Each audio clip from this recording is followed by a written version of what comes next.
Aujourd'hui, je retrouve Chloé dans Des espaces et des vies pour parler d'un sujet que je trouve essentiel quand on rénove, les défis. Parce qu'une rénovation, ce n'est pas seulement une suite de belles idées ou d'avant-après réussi. C'est aussi du temps qui manque, des finitions qui n'en finissent pas, de la poussière partout, des artisans à choisir, des erreurs à rattraper, et parfois tout simplement, on a soi-même comme principal obstacle. Dans cet épisode, Chloé te raconte ce qui a été le plus difficile pour elle dans son projet.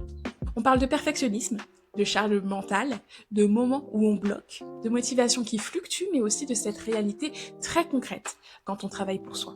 Il n'y a plus vraiment de frontières nettes entre la vie perso et la rénovation, et pour son cas, la création de contenu également. On parle aussi d'organisation, de budget, de pression qu'on se met à soi-même, de la difficulté de tout faire rentrer dans une journée et de ce que ça change très concrètement quand on vit directement sur son chantier. C'est un épisode très honnête, très vivant, qui montre que derrière les projets qu'on admire, il y a souvent beaucoup plus de fatigue, de doutes et d'ajustements qu'on ne l'imagine. Avant de lancer l'épisode, si tu aimes ce podcast, pense à t'abonner, à le partager autour de toi et à laisser 5 étoiles. C'est ce qui m'aide à faire grandir Des espaces et des vies et à continuer à inviter des personnes qui racontent la rénovation telle qu'elle est vraiment. Exigeante, imparfaite mais profondément humaine. Je te souhaite une très belle écoute. Est-ce que tu aurais un outil, une application ou quelque chose d'autre que tu as découvert en rénovant et dont aujourd'hui tu pourrais plus te passer? Alors oui, je dirais c'est marrant parce que, j'ai à mon anniversaire il y a pas longtemps, j'ai eu une scie à onglet. Oui, du coup, je dirais la scie à onglet tout de suite parce qu'avant je faisais tout à la boîte à onglet, la petite boîte avec une scie pour faire les angles à Oui. 45, tout ça. Ça me prenait un temps fou. Des coupes que je pouvais faire vraiment en 5 minutes avec la scie, je mettais 1 heure et je pestais et du coup, non, je dirais la scie à onglet sans hésitation. Oui, parce que du coup, on se rend pas assez compte avant de combien il y a d'angles dans une maison, c'est ça? Ça, mais oui, mais pour tout. En fait, j'ai vraiment besoin de cet outil pour tout, pour les plaintes, couper les plaintes. Moi, dans mes DIY que je mets sur ma page, je m'en sers quasiment tout le temps. Donc, non, ouais, c'est vraiment un outil qui sert beaucoup, beaucoup. C'est le grand indispensable pour toi du coup maintenant. C'est ça, c'est le grand indispensable et je ne pourrais plus m'en passer. Quel est le moment de ton chantier où tu t'es sentie la plus vulnérable ou peut-être dépassée? Est-ce qu'il y a une phase particulièrement difficile, physiquement ou mentalement, que tu as vécue et que tu aimerais partager avec nous aujourd'hui? Je dirais la phase, la plus compliquée et pourtant on ne croirait pas, c'est le moment des finitions. Parce que, on a l'impression que, qu'on est sur la fin, mais en fait, c'est le plus long. Enfin, j'ai l'impression en tout cas, c'est le plus long. C'est bien, c'est beau parce que tout le placo est mis, tout est blanc, donc on se projette, mais ça prend un temps fou et du coup, mentalement, c'est assez compliqué de se dire: «On y est bientôt». Non, parce que c'est vraiment long. Donc, je dirais les finitions. Le moment très compliqué aussi, et ça fait partie des finitions, c'est le moment où il y a énormément de poussière sur le chantier. Parce que la poussière de chantier, on a l'impression qu'on va jamais s'en sortir. Et moi, ça, c'était vraiment le moment compliqué. D'ailleurs, avec Mathis, on se disait: «Mais comment on pourra ne plus jamais avoir de poussière de chantier?» parce qu'il y en a vraiment, il y en a partout. Même si on passe, couramment l'aspirateur, il y a toujours de la poussière. Donc je dirais, c'est les 2 moments, un peu compliqués sur une phase de chantier. Ah oui, je vois, c'est clair que tu as l'impression que ça se finit jamais, autant pour les finitions que pour la poussière, il y en a toujours plus quoi en fait. C'est ça. Il y en a toujours plus, surtout la poussière d'enduit quand on doit poncer tout ça. Et là, même en étant dans la maison, parfois on doit reponcer et je me dis: «Oh non, j'ai pas envie» parce que c'est vraiment, quand on y vit, c'est encore plus compliqué parce que du coup, ça s'incruste partout. Et c'est vraiment la phase, que j'aime pas. Ouais, si je pouvais m'en passer, je m'en passerais, mais c'est indispensable donc on ne peut pas. Mais c'est la phase que moi personnellement, je déteste. Et d'ailleurs, on n'a pas encore trop parlé. Comment vous vous organisez avec ton conjoint? Est-ce que du coup, il fait un petit peu de travaux avec toi parfois? Est-ce que il touche à rien et c'est toi qui fais tout? Comment ça se passe à ce niveau-là? On est assez complémentaires pour ça. Dans l'ensemble, c'est quand même moi qui fais beaucoup, mais parce que je le veux. Lui, par chance, il est professeur, donc il a un emploi du temps très souple. Donc c'est bien, c'est qu'il est là si j'ai besoin. Notamment, je me rends compte, sur mes DIY, souvent, j'ai un blocage pour des choses techniques, par exemple. Et du coup, j'ai juste besoin d'un avis et je vais lui dire: comment tu ferais ça? Enfin, est-ce que te» et il me débloque tout de suite parce que lui, du coup, il est pas du tout dedans, il a un avis extérieur. Pour les travaux, c'est pareil. Pour les choses lourdes aussi, parce qu'on a beau dire: «Je peux pas tout porter». Donc il m'aide beaucoup, oui, pour tout ce qui est choses lourdes ou pour m'aider à tenir pendant que moi je perce, enfin voilà. Donc on est assez complémentaires pour ça. C'est qu'il va m'aider pour, certaines choses, pour d'autres non. Non, il m'aide beaucoup dans l'ensemble quand même. Ok, donc ouais, en fait, il est quand même assez volontaire et puis il bricole aussi un petit peu de son côté. Il est Un tout manuel. petit peu. Pas tellement. Au départ, en tout cas, il l'est pas. Il bricole, il a appris aussi, on va dire, mais vraiment les choses de base dans notre ancienne maison. Il va gérer, par exemple, il perce pour mettre un cadre. Il va bricoler quand c'est des choses simples ou bien, par exemple, il y a pas longtemps, il m'a aidé pour la bibliothèque qu'on fait à l'étage, donc je lui ai montré pour l'enduit comment on faisait tout ça. Et non, il est hyper volontaire, il m'aide, tout ça. Mais moi, je suis toujours, je suis un petit peu, voilà, c'est mon côté personnaliste, mais je vais toujours revenir derrière et dire, ah, là, c'est pas très bien, tout ça. Et du coup, j'aime bien, en fait, j'aime bien aussi faire seule. Je suis très contente quand il m'aide, tout ça, c'est très bien. En plus, on partage des bons moments. Mais j'aime bien faire seule parce qu'au moins, je peux m'en vouloir qu'à moi-même quand je rate. C'est surtout ça. Même si je lui en veux pas hein, quand il rate. Mais au moins, je sais que voilà, c'est moi et c'est tout. Ouais, ouais, je comprends ce que tu veux dire. Et puis parfois aussi, enfin, je sais pas si tu l'es vraiment, mais on a tendance à être un petit peu perfectionniste. Et en fait, si c'est fait par quelqu'un d'autre que par soi-même, on a tendance à pas forcément être trop satisfait. C'est ça, on a un regard vraiment différent. On va venir, on va regarder limite à la loupe et du coup, non, autant que ça soit fait par nous et avoir de l'aide à côté. Mais au moins, voilà, quand c'est nous qui le faisons mal, bah, il n'y a pas de souci. Exactement. Et du coup, comment tu fais pour garder la motivation? Du coup, dans ces moments où ça devient long avec les finitions, où tu dois nettoyer toute la poussière, puis ensuite reponcer parce qu'il y avait un endroit que tu n'avais pas vu. Quand ça dure un peu trop dans le temps comme ça, comment tu fais pour garder la motivation? Je dirais que je fais des pauses, tout simplement, j'essaye de m'écouter, j'essaye de sortir, m'aérer, de prendre du temps avec mes proches. Moi, c'est vraiment la chose qui me redonne la motivation après, c'est que si simplement, je bloque sur quelque chose vraiment pendant des heures, que j'en peux plus ou que j'arrive pas, je vais arrêter et je vais reprendre le lendemain ou je vais demander de l'aide aussi, beaucoup. J'ai mon beau-père qui bricole pas mal, du coup, je vais l'appeler pour qu'il me dépanne. Et sinon, je vois des gens, je prends l'air, je m'entoure et voilà, c'est ma petite pause à moi, on va dire. C'est important en fait, surtout quand on vit sur son chantier, de pouvoir prendre des moments de pause comme ça, où on va s'aérer un petit peu l'esprit, où on sort un petit peu de sa maison qui peut avoir tendance à nous énerver. Prendre du recul, c'est quand même super important. Et je pense que c'est comme ça aussi qu'on y arrive ensuite. Parce que si on reste, comme pour tout, hein, mais si on reste buté sur quelque chose, ça ne peut pas fonctionner. Pour me donner l'exemple, dans mon ancien travail, quand j'étais clerc de notaire, quand je rédigeais un acte, forcément, on est tout le temps sur la même chose. Donc, quand on voit plus nos erreurs, le patron me disait, mais revenez dessus le lendemain, par exemple, et vous le relisez à tête reposée. Et comme ça, c'est vrai qu'on voit toutes les erreurs qu'on fait. Alors que quand on est dessus, c'est pareil pour les travaux, on a tendance à plus voir ou à plus savoir débloquer en tout cas nos erreurs. Donc je pense qu'il faut juste se poser un petit peu, prendre du temps pour soi et revenir plus tard. Et est-ce que tu as l'impression que tu as une sorte de cycle où il y a des périodes où tu es avec une grande inspiration, des périodes où tu es plutôt vraiment dans l'action, tu as envie d'avancer et tu avances vite, des périodes où alors là, voilà, c'est un peu plus down et tu n'arrives pas trop à avancer, tu es bloqué. Est-ce que tu le ressens un petit peu comme ça ou pas du tout? Ouais, il y a clairement des périodes et je pense que justement les saisons, en tout cas chez moi, ils sont pour beaucoup. Pendant la période hivernale, au début, ça allait, je me disais: «Oh, j'aime bien cette période, ça sent Noël, tout ça» et au bout d'un moment, ça commençait vraiment à être long. Comme je te disais dans les épisodes précédents, quand à 15 heures il faisait noir, c'était très compliqué pour moi. Oui, donc il y a vraiment des périodes où je suis moins inspirée. Je pense que le soleil m'inspire beaucoup aussi, même si à Dunkerque, voilà, c'est pas la la ville qu'on en a le plus. Mais je dirais que ouais, il y a forcément des périodes où il y a moins de motivation. Pour les réseaux, moi, en l'occurrence, il y a moins d'inspiration. J'ai une grosse période où j'avais plus du tout d'inspiration. Là, j'ai une période où j'ai énormément d'inspiration, mais j'ai trop d'inspiration, justement. Et donc, ouais, c'est cyclique. Et je pense que c'est naturel, enfin, c'est normal, c'est pareil chez tout le monde. Donc, faut simplement prendre le temps comme il vient et ça reviendra, on va dire. Ouais, exactement. Et d'ailleurs, moi aussi, j'observe ça dans mon travail. Je trouve qu'on remarque plus ces cycles quand on travaille pour soi. On en parlait aussi dans un des derniers épisodes. Quand on travaille pour soi, qu'on est soit à son compte, soit qu'on fait des travaux de rénovation pour chez soi, on ressent plus ces cycles, j'ai l'impression, que quand les journées se ressemblent un petit peu plus, qu'on est dans la routine 9h-17h, métro, boulot, dodo, tu vois, et qu'on travaille pour quelqu'un d'autre en CDI ou autre. Et en plus, quand on travaille pour soi, il y a pas d'horaire. Donc c'est vrai que c'est assez compliqué, c'est qu'en plus moi je travaille, bah, sur les réseaux en ce moment, donc il y a pas trop de limites et j'essaye de me fixer beaucoup de limites. Mes épisodes me prennent un temps fou à monter, donc c'est vrai que parfois, si je rentre à 18h avec le petit, je lui dis: «Je termine, rapidement mon épisode pour le poster». Du coup ça peut être un peu compliqué de trouver la limite entre vie pro et vie perso. Je commence, donc il faudra que je j'apprenne sur ça et que je me fixe vraiment des limites, mais ouais, ça peut être aussi le petit souci, on va dire. C'est le gros challenge quand, Mmh mh. quand tu travailles Ouais, pour toi. ouais. Enfin, moi aussi, là, ça fait 1 an, mais je cherche encore cet équilibre, hein, franchement. Ouais. Ouais, oui, j'imagine que ça vient pas tout de suite. Puis aussi en fonction des périodes et des cycles dont on a parlé tout à l'heure, c'est pas hyper simple.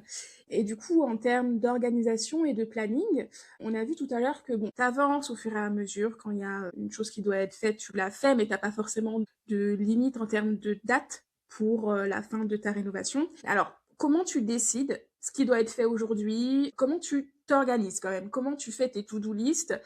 Qu'est-ce que tu mets en priorité? Qu'est-ce que tu repousses le plus tard? Comment t'arrives à décider l'ordre de tes travaux? Alors, je décide l'ordre de mes travaux grâce à mes réseaux et ça, c'est vrai que ça m'a beaucoup aidée et Mathis me l'a dit, il me dit: «C'est bien, depuis tout à l'heure, sur ta page, la maison, elle avance, vachement vite».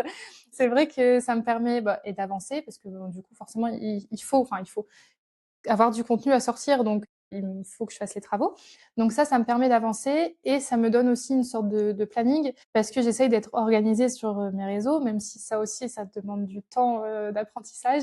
Mais j'essaye de, voilà, de pas être dans tous les sens, d'un jour, faire ma cuisine, le lendemain faire, le toilette et le surlendemain le salon. J'essaye d'avoir une certaine harmonie, donc je m'organise en fonction de ça et je fais mes plannings de travaux en fonction des réseaux sociaux. Et je fais énormément de to-do list. Et ça, c'est mon gros souci aussi, c'est que j'ai l'impression d'avoir des journées de 72 heures alors que la réalité, c'est pas ça. Du coup, je fais des to-do list à rallonge et forcément, je dois remettre au lendemain. Mais après, c'est pas très grave parce que c'est des rappels pour moi, fais ça.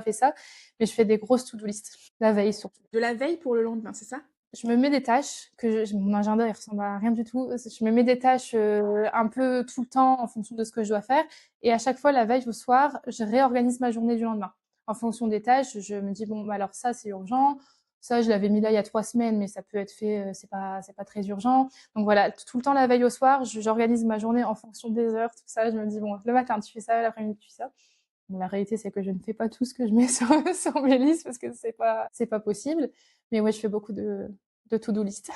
Et quand tu dis que tu avances tes travaux en fonction des réseaux sociaux, c'est que du coup tu te focalises sur... Bah là récemment il y a tes toilettes je crois sur lesquelles tu travaillais.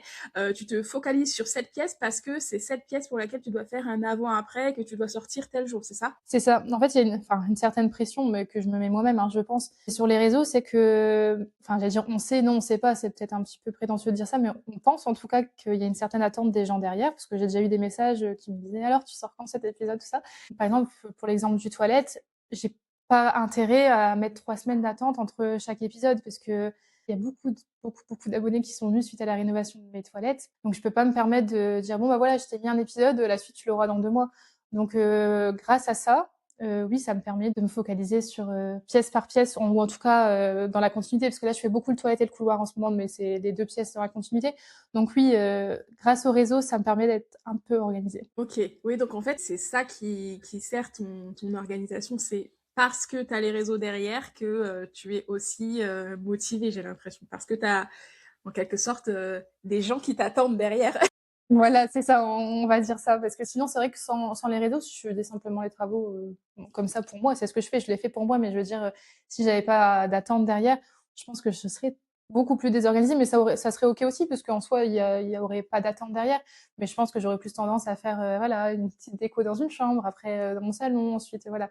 La réalité serait pas la même. Et du coup, on a parlé orga, mais au niveau du budget. Est-ce que tu es à cheval dessus ou est-ce que tu as tendance à stresser quand tu dépasses tes budgets? Est-ce que déjà tu as un budget aussi? Ça, on n'en a pas parlé. Comment tu avances à ce niveau-là?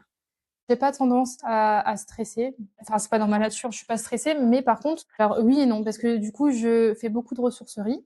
J'essaye beaucoup de trouver des meubles, justement, soit que je peux détourner ou soit qui sont très beaux tels quels et je les paye à prix très réduit. Donc j'adore ça et aussi parce qu'on retrouve beaucoup d'anciens dans les ressourceries que moi j'adore. Mais par contre, pour les matériaux, ça revient un peu à ce que je disais tout à l'heure. Pour les matériaux, je préfère mettre le prix dans le sens où je préfère que ça dure. J'ai pas envie d'acheter des matériaux très peu chers qui seront à changer 3 mois après, parce que encore une fois, c'est notre résidence principale. Je pense que j'aurais pas la même vision des choses sur un bien secondaire. Pour les matériaux, je dirais que je préfère mettre le prix. Pour les meubles et déco, je préfère soit créer, soit justement essayer de trouver ça en seconde main. Comment tu gères ce budget? Est-ce que, tu as un tableau, où tu notes, toutes tes dépenses et cetera? Est-ce qu'en fait, c'est compris aussi dans l'emprunt, que tu as fait peut-être pour ta maison? On a fait un emprunt vraiment pour la maison. Dans l'ancienne maison, j'avais vraiment, dans mes notes, j'avais noté toutes les dépenses, mais je pense que c'est justement parce que j'avais pour but de revendre et du coup, je voulais calculer la plus-value que j'allais me faire pour Mmh. voir si vraiment j'entrais vraiment dans mes frais. Là, non, je tiens vraiment pas de tableau, je fais un peu au feeling et j'ai pas de budget. On a toujours un budget, mais je veux dire, en tout cas, j'ai pas de budget consacré vraiment, à la réno. On avait un budget pour la grosse réno, pour les grosses œuvres. Ça oui, parce que, bah, il en faut, hein, enfin, c'est indispensable pour être sûr et de pas dépasser et de pas se retrouver. Nous, on adore voyager, donc on voulait garder aussi de l'argent pour pouvoir voyager à côté. Et là, en tout cas, pour ce qui me reste à faire, non, je fais un peu au feeling, on va dire, en fonction de ce que j'ai sur mon compte à ce moment-là, de combien ça coûte et de tout ça. OK, je vois. Ouais, donc en fait, c'est, mois après mois, tu vois ce que tu as et puis, tu fais en fonction les travaux que tu as besoin de faire, quoi. Exactement. Comme les grosses œuvres sont passées, on va dire, oui, là, j'ai pas besoin non plus de trop compter, on va dire. En tout cas, je vois, oui, au jour le jour et surtout au mois. OK. Et justement, concernant les artisans qui ont travaillé pour vous et travaillé sur, de grosses œuvres, notamment, on en avait parlé un tout petit peu à la fin du dernier épisode que ça a pas été facile non plus parce que vous avez eu des soucis avec les artisans. Tu peux nous raconter un petit peu tout ça? Ouais, ça, c'était surtout dans l'ancienne maison. On a eu des gros soucis, justement, ça nous a servi de leçon pour cette maison-là. C'est qu'on allait au moins cher. Enfin, vraiment, je suis genre à faire 5 devis différents, donc ça, il y avait pas de souci. Je comparais, mais j'allais au devis le moins cher. Et la réalité, c'est que on a eu énormément de soucis. C'est ce qui nous a d'ailleurs rajouté des mois et des mois de travaux, parce que l'ancienne maison, on a eu 1 an et demi de travaux, beaucoup plus que celle-ci, voire même 2 ans presque. Et du coup, oui, les artisans nous ont vraiment laissé la maison, mais dans des états. Du coup, d'autres artisans ont dû reprendre un chantier qui n'était pas le leur, et forcément, c'est un peu plus compliqué pour eux. Nous, ça nous a coûté beaucoup plus cher que si on avait pris le prix du milieu, on va dire, dans les devis que j'ai eus. Donc ouais, faut pas toujours chercher au moins cher, parce que, et d'ailleurs, je l'ai vu dans un cours récemment, enfin, moins c'est cher en général, moins les artisans sont expérimentés, ce qui est logique. Du coup, je pense que c'est important aussi de mettre un petit peu le prix. Pas forcément prendre le plus cher non plus, mais prendre le middle et bien choisir pour ça. Oui, c'est ça, quand on compare les devis, moi je dis toujours qu'il faut pas regarder que le prix, hein. Il faut, regarder si le devis est assez précis, s'il correspond, vraiment au projet que tu as demandé. Est-ce qu'ils ont fait vraiment un travail, complet sur, tout ce qu'ils ont à noter dessus? Toi aussi, comment tu te ressens en termes de feeling, rien que ça, Ouais. avec, l'artisan, qui était en face de toi? Est-ce que c'était purement un commercial qui venait, vendre, et juste gagner de l'argent, ou est-ce qu'il était là vraiment pour être un partenaire et travailler avec toi sur ton chantier? En fait, c'est ça qui est super important, c'est qu'il faut sentir que les artisans sont concernés par le projet et qu'ils ont aussi envie de faire quelque chose correctement. C'est ça qu'il faut prendre en compte, c'est hyper important. Moi, j'en parle énormément à mes clients. Les artisans, ça se choisit pas, hop, comme on choisit un paquet de riz au supermarché, tu vois. Non, c'est super important, et puis surtout, enfin, justement au niveau de la confiance, comme tu disais, nous, on avait perdu vraiment confiance, mais du coup, en tout le corps de métier. Comme on a eu des mauvaises expériences avec, au moins 3 boîtes d'artisans, après, va retrouver quelqu'un, en tout cas va refaire confiance en quelqu'un, parce que c'est vrai nous, on les avait un peu tous mis dans le même sac. On s'est dit: «Bah, là, ça fait 3 d'affilée, je pense qu'ils sont tous comme ça». Enfin, on va avoir du mal à trouver quelqu'un de confiance, vraiment, en qui, on peut se dire, on vient pas non plus, tous les jours, mais au moins tous les 2 jours, parce que c'est normal de suivre son chantier, mais voilà, en qui on peut avoir confiance tout simplement. Et nous, on avait vraiment perdu confiance en ce corps de métier, alors que c'est dommage, parce qu'il y en a vraiment qui font du boulot excellent. Là, en l'occurrence, à la maison, on en a eu, un qui fait du boulot, et je le conseille à tout le monde. Dès que quelqu'un me demande, je lui envoie son numéro, et en tant qu'archi, je bosserai avec lui, c'est certain, enfin, en partie. Et du coup, non, c'est super important, je trouve, de trouver les bonnes personnes. C'est super précieux les bons artisans, quand on trouve un, vraiment, pas le lâcher, quoi. Il y a énormément de mauvais retours sur certaines entreprises. Enfin, en fait, et puis justement, c'est des entreprises qui travaillent mal, du coup, au final, après, qui font faillite, mais il y en a d'autres qui, reviennent sur le marché, des nouvelles, qui n'ont pas forcément encore d'expérience, qui font les trucs, de la mauvaise manière. Voilà, c'est un cercle vicieux, il y en a toujours plus. Donc c'est vraiment important de regarder aussi les références des artisans, voir, si on peut échanger avec des personnes qui ont déjà travaillé avec ces personnes, enfin, ouais. C'est peut-être même, je pense, la phase la plus importante, du projet, celle où tu choisis les artisans qui vont réaliser tes travaux. Oui, et puis les échanges oraux, c'est bien aussi, parce que c'est vrai que C'est bien les photos, parce que souvent les artisans mettent des photos sur leur Facebook, par exemple, mais les photos, elles sont toujours belles. On voit jamais les petits défauts. Et moi, là, en l'occurrence, les 3 artisans qu'on avait, oui, leurs photos étaient bien beaux, mais forcément, ils choisissent les photos qu'ils mettent. Et ils vont pas montrer les petits détails, ils vont prendre la photo en grand angle, on va pas voir tous les petits détails. Non, je pense que oui, les échanges oraux avec des références, il y a rien de mieux. Il y a rien de mieux, de toute façon, c'est juste comme ça qu'on sait que la personne fait vraiment un bon boulot. Exactement. Pour conclure sur ce sujet, on a parlé d'organisation, de budget, d'artisans, de poussière, de finition. S'il fallait pour toi désigner un ennemi numéro 1 sur ton projet, sur ton chantier, ce serait lequel? Bah, ça serait moi-même et ça serait le temps. Parce que du coup, moi, parce que j'ai 10 000 idées à la minute, et du coup, il faut que je fasse le tri. C'est pas facile de faire le tri dans mes propres idées. Et le temps, parce que, comme me dit souvent Mathis, tes journées, elles durent pas 3 jours. Il faut pas non plus. Enfin, j'ai tendance à trop prévoir. C'est gérer ça, ces 2 choses-là. Merci beaucoup en tout cas de nous avoir partagé tout ça. Je t'en prie. Ce que je retiens surtout de cet épisode, c'est que le plus difficile dans une rénovation, c'est pas toujours ce qu'on attend. Parfois, c'est ni le gros œuvre, ni la technique, ni même le budget, c'est le temps, la fatigue, le perfectionnisme et surtout ce qu'on se met soi-même sur les épaules quand on veut bien faire. Avec Chloé, on comprend qu'un chantier, ce n'est pas seulement une affaire de mur, d'enduit ou de finition, c'est aussi une affaire de rythme, de limite d'énergie et de capacité à continuer même quand tout paraît plus long que prévu. Si cet épisode t'a parlé, pense à t'abonner au podcast, à le partager autour de toi et à laisser 5 étoiles. Ça soutient énormément le podcast et ça m'aide à continuer à faire vivre des espaces et des vies. Et si toi aussi tu es en plein projet de rénovation et que tu sens que tu as besoin d'un cadre plus clair pour ne pas te disperser, tu peux aller découvrir Pilote ta réno. C'est l'outil que j'ai créé pour t'aider à structurer ton projet, avancer étape par étape et garder le cap, même quand tu as 1000 idées en tête. Tu peux retrouver le lien dans la description de l'épisode et je te dis à très vite pour la suite et fin avec Chloé.